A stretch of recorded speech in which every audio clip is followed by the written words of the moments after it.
बड़े जो भी बातें हैं सारे अभी तक नाकाम रहे हैं। एनआरसी की बात करते हैं, आज तक एनआरसी असम में लागू नहीं हुआ। सीएए की बात करते हैं, ऐसा एक माहौल वहां पे हुआ कि पूर्व जापान के प्रधानमंत्री असम नहीं जा पाए। नागा पीस फ्रेमवर्क 8 साल हो गए, अभी तक हमने नहीं देखा कि ये नागा पीस फ्रेमवर्क में हुआ क्या है। गृह मंत्री आज नागा विधायक से अलग से मिलते हैं, मणिपुर के से आए हुए कुकी विधायक से अलग से मिलते हैं। क्यों नहीं आप सबको एक साथ मिलकर बुलाएं और शांति की अपेक्षा करें? ये अलग अलग मीटिंग क्यों? ऐसे उत्तर पूर्वांचल की समस्या नहीं सुलझेगी कि अगर आप समाज, जाति, धर्म के आधार पर बंटवारा करें। आपको साथ में लेना पड़ेगा। पहली बार हम ये देख रहे हैं कि 2 उत्तर पूर्वांचल के राज्य असम और मिजोरम के पुलिस अफसर एक दूसरे पे गोली चला रहे। यह आपकी राष्ट्रीय सुरक्षा की नीति है। इसी बात का उजागर राहुल गांधी जी ने इस सदन में किया था जब उन्होंने आपको चेतावनी दी थी कि आप उत्तर पूर्वांचल के साथ खिलवाड़ कर रहे हो। उत्तर पूर्वांचल हमारे देश का हिस्सा है, इन्होंने कहा था। आज जो तीसरा कारण मैं आना चाहता हूं जिसके कारण प्रधानमंत्री मोदी जी मौन है, पहला उनकी राज्य सरकार विफल थी, दूसरा उनका गृह विभाग और राष्ट्रीय सुरक्षा सलाहकार विफल रहे, और तीसरा प्रधानमंत्री मोदी जी के मौन रहने का कि वो अपनी भूल कबूल करना नहीं चाहते। अगर वो बोले तो कि उनकी चूक हुई है राज्य सरकार से, तो ये भूल वो कभी जनता के सामने कबूल नहीं करना चाहते, मौन रहना पसंद करते हैं। और ये पहली बार नहीं हुआ है, ये पहली बार नहीं हुआ है जब भारत के स्वर्ण पदक लाने वाले कुश्ती के महिला खिलाड़ी जब सड़क पे जब विरोध कर रहे थे तो प्रधानमंत्री मौन थे। जब 750 किसान आंदोलन पे उनकी जीवन गई, बलिदान दिया, शहीद हुए, तो प्रधानमंत्री मौन थे। जब 2020 में दिल्ली में रायट्स हुए, दंगे हुए, पर विदेश के एक सरकार के नेता आए थे, उस समय भी प्रधानमंत्री मौन थे। जब अडानी पर इसी सदन में राहुल गांधी जी ने प्रधानमंत्री मोदी जी से सवाल किया कि कितने बार अडानी जी एक विशेष कंपनी को प्रधानमंत्री के साथ जाने पर उनको सुविधा हुआ, तो प्रधानमंत्री मोदी जी मौन थे। जब हम बार बार पूछते हैं,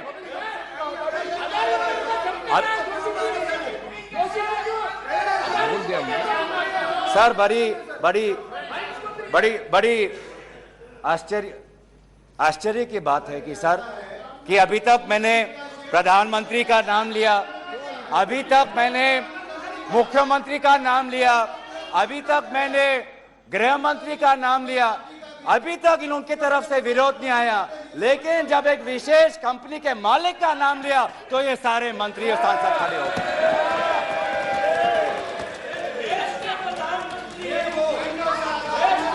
किसकी सरकार है सर? ये किसकी सरकार है?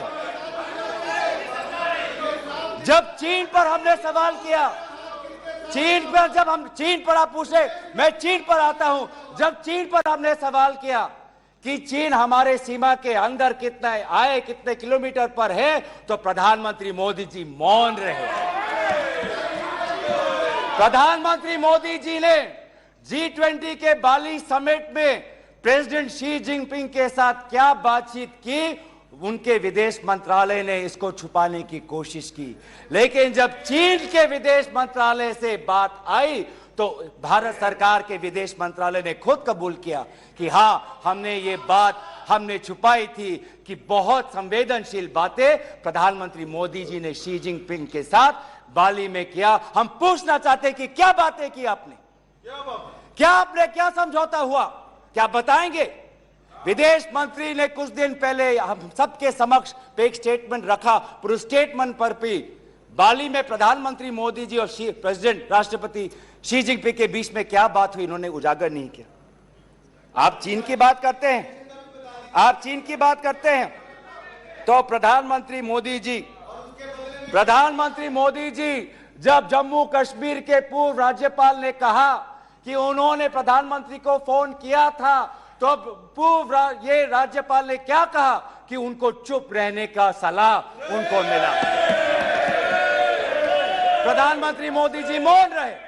जब पूर्व एक राज्यपाल ने कहा कि हमने सुरक्षा मांगी थी हमारे पुलवामा के जवानों के लिए, लेकिन हमको कोई सुरक्षा नहीं मिली। जब ऐसा गंभीर बात एक पूर्व राज्यपाल, आपकी ही चुनी हुई राज्यपाल ने रखा, तो प्रधानमंत्री मोदी जी मौन रहे। जब कोविड में सेकेंड वेव में लोग के सांसों में, फाफड़ों में ऑक्सीजन नहीं था, तब प्रधानमंत्री पश्चिम बंगाल में वोट मांग रहे थे। जब मणिपुर में महिलाओं पर अत्याचार हो रहा था, तो प्रधानमंत्री जी कर्नाटक में वोट मांग रहे थे। ये कैसा राष्ट्रवाद है? यह कैसा राष्ट्रवाद है जो देश से ऊपर अपने सत्ता को ज्यादा महत्व देता है? इस देश के इतिहास में हमने दूसरे प्रधानमंत्री भी देखे हैं।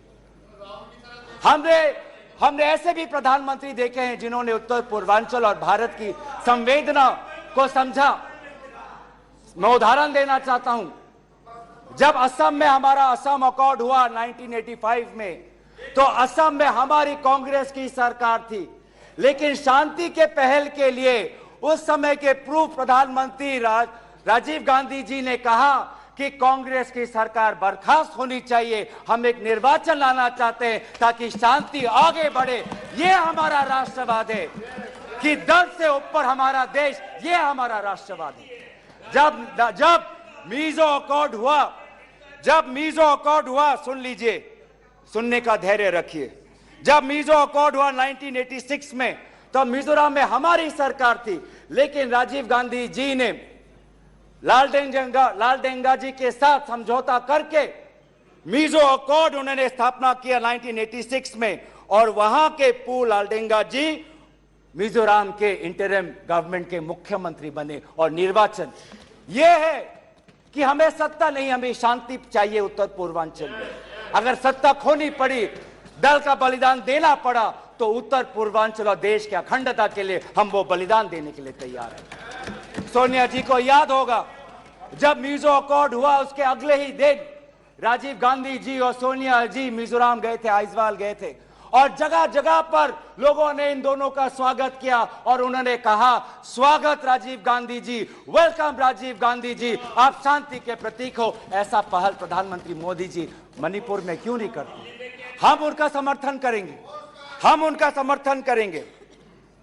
इस सदन में जब 2012 में असम में कोकराझार में जब हिंसा हुआ, तो इस सदन में, लोकसभा में, राज्यसभा में प्रधानमंत्री, हमारे पहले प्रधानमंत्री डॉक्टर मनमोहन सिंह जी ने इस सदन में उन्होंने बात रखी। जब कोकराझार में जब हिंसा हुआ, तो उसके 7 दिन बाद प्रधानमंत्री मनमोहन सिंह जी वहां पर गए और उन्होंने कहा, क्या कहा? उन्होंने कहा असम में जाकर, we are one people, we are one nation, we must live together as such, we must restore peace and calm throughout the area. ऐसी बातें प्रधानमंत्री मोदी जी क्यों नहीं कर? चलिए मेरे दल का नहीं, मैं आपके दल का उदाहरण देता हूं। जब 2002 में गुजरात में जब दंगे हुए, तो उस समय के प्रधानमंत्री वाजपेयी जी गुजरात गए थे, शाह आलम के वो रेफ्यूजी कैंप में गए थे। तो सीधा सीधा सर, मैं प्रधानमंत्री जी से 3 में हमारी याचना है। 3 हमारी याचना है। याचना 1 कि वो सदन में आकर अपनी बात रखे, लोकसभा में आए और राज्यसभा में भी जाएं,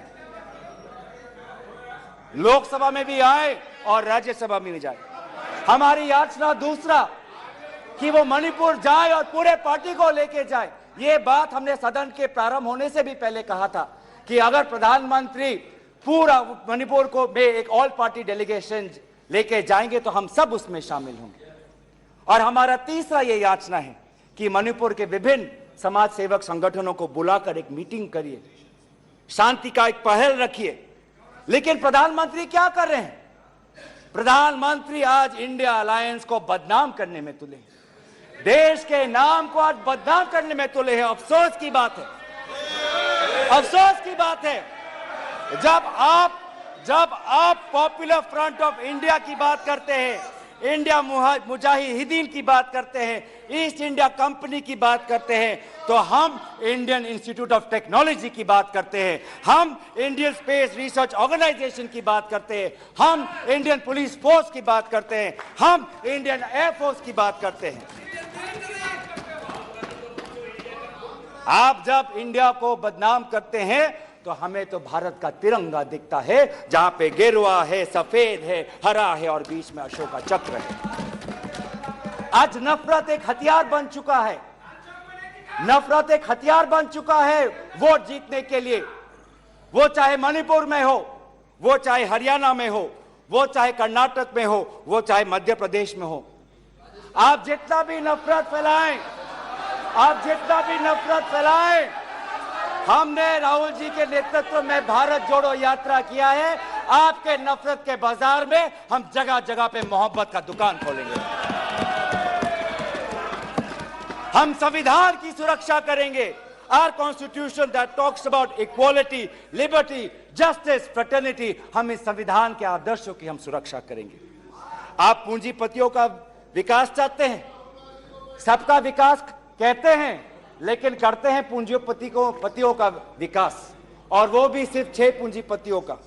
आज भारत में एक ऐसा हमने व्यवस्था देखा है कि 6 कंपनियों के पास आज 25% पोर्ट है, 45% सीमेंट प्रोडक्शन है, 33% स्टील प्रोडक्शन है, 60% टेलीकॉम प्रोडक्शन है, 45% कोल प्रोडक्शन है। यह है आपका विकास का मॉडल, यह है आपका विकास का मॉडल। मैं उस कंपनी का नाम नहीं लूंगा जिससे आप उत्तेजित हो जाते हैं, लेकिन दूसरे कंपनी को तो नाम ले सकता हूं। यह कैसा प्रक्रिया है सर? यह कैसा कॉम्पिटिटिव इकोनॉमी बना रहे हैं? जब अप्रैल 2030 में श्री सीमेंट संघी इंडस्ट्रीज को खरीदना चाहता है, तो जून में ही श्री सीमेंट पर आईटी का डिपार्टमेंट का रेड होता है, और जुलाई 2023 में श्री सीमेंट एक्विजिशन से बाहर निकलता है, और अगस्त में अडानी का अंबुजा सीमेंट संघी इंडस्ट्री को। ये इकोनॉमी बना रहे हैं, ऐसा इकोनॉमी आप बनाएंगे? हम चाहते हैं पूंजीपतियों का विकास नहीं, हम चाहते हैं कि किसान का विकास हो जिससे राहुल जी मिले हैं। हम चाहते हैं वो मैकेनिक का विकास हो जिससे राहुल जी मिले हैं। हम चाहते हैं वो फैक्ट्री वर्कर का विकास हो जिससे हमारे पास आते हैं वो स्मॉल बिजनेस, वो ट्रेडर्स जो हमारे पास आते हैं, हम उनका विकास चाहते हैं। आप गरीबों की बात करते हैं, आपने गरीबों के साथ विश्वासघात किया है। आज टमाटर 2050 केजी में, पेट्रोल 102 लीटर का, एलपीजी 1200 रुपए सिलेंडर का, मिल्क आज दूध के दाम पे। आपको इकोनॉमी की बात करते हैं, लार्जेस्ट फास्टेस्ट ग्रोइंग इकोनॉमी की बात करते हैं, जाइए ये भाषा उस आजाद मंडी के उस आदमी के सामने वो रखिए जिसके आंसू आज पूरे देश ने देखा है, जो कहता है रो रो के कि मेरे पास पैसा नहीं है। ये जीडीपी और फास्टेस्ट ग्रोइंग इकोनॉमी की बातें उनको समझाइएगा। आजादपुर मंडी में राहुल जी गए, आप किसान की बात करते हैं, आपके डेटा में आज हमको मिला है कि लगभग 10,000 किसानों ने आत्महत्या कर दी है, जिसमें से किसान है, श्रमिक है, कल्टीवेटर्स है। ये है पार्लियामेंट में आज उत्तर आता है कि एमजीएनरेगा में 5 करोड़ लोगों को आज एमजीएनरेगा से बाहर कर दिया है। ये आपका विकास है?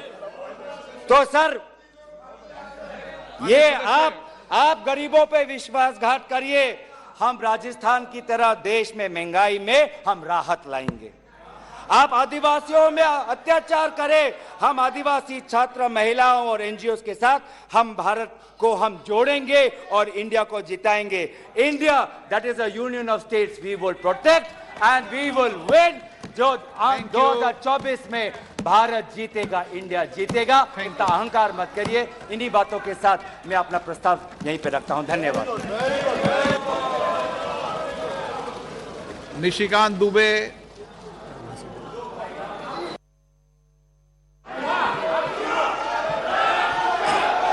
सर आपकी इजाजत हो तो मैं यहां से बोलना चाहता हूं सर।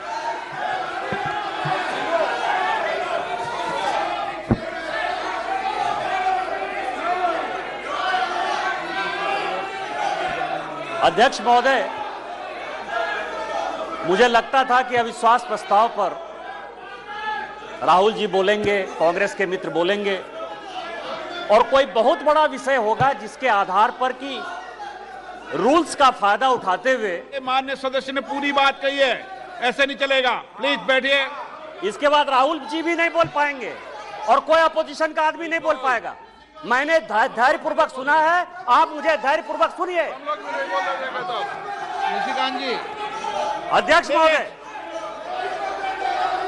अध्यक्ष महोदय, फिर ये नहीं चलेगा हाउस। यदि वो हल्ला करेंगे ये हाउस नहीं चलेगा, ये हाउस नहीं चलेगा, ये हाउस नहीं चलेगा। प्लीज, एक minute, please please please please please, आपको मैंने अलाउ नहीं किया है, प्लीज। माननीय सदस्यगण, ये महत्वपूर्ण डिबेट है और महत्वपूर्ण डिबेट में आपके माननीय सदस्य ने पूरी बात कही है, सबने पूरी ध्यानपूर्वक सुनी है। अब निशिकांत जी बोल रहे हैं, आप इस तरीके से डिस्टर्बेंस करना ठीक नहीं है।